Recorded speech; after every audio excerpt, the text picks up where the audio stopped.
2026 மீண்டும் ஒரு பொய் வாக்குறுதி கொடுக்கிறார். ஏற்கனவே கொடுக்கப்பட்ட வாக்குறுதியை நிறைவேற்ற முடியல. இன்றைக்கு முக்கியமான வாக்குறுதி, நம்முடைய இளைஞர்கள் மாணவர்கள் வங்கியில் வாங்கிய கடன் ரத்து பண்ணாங்களா? மாதந்தோறும் கேஸ் சிலிண்டருக்கு மானியம் கொடுக்கறாங்களா? கொடுத்தாங்களா? பெட்ரோல் டீசல் குறைக்கிறாங்களா? குறைச்சாங்களா?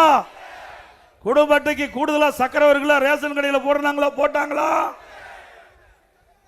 இப்படி 100 நாள் வேலை திட்டத்தை 150 உயர்த்தினாங்களாமா? அத்தனையும் பச்சை பொய். அதை அப்படியே கை கேள்வி விட்டுட்டார். மீண்டும் 2026 இப்பொழுது நடைபெறுகின்ற சட்டமன்ற பொதுத் தேர்தலில் மீண்டும் திராவிட முன்னேற்ற கழகத்தின் சார்பாக புது அறிவிப்புகளை வெளியிட்டார்.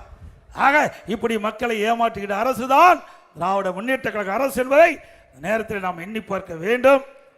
அதே போல இன்றைக்கு படித்த இளைஞர்களுக்கு இந்த ஆட்சியில் வேலை வாய்ப்பு கிடையாது. இன்றைக்கு மின்கட்டண உயர்வால் சிறு குறு நடுத்தரவுகள் கடுமையாக பாதிக்கப்பட்டன.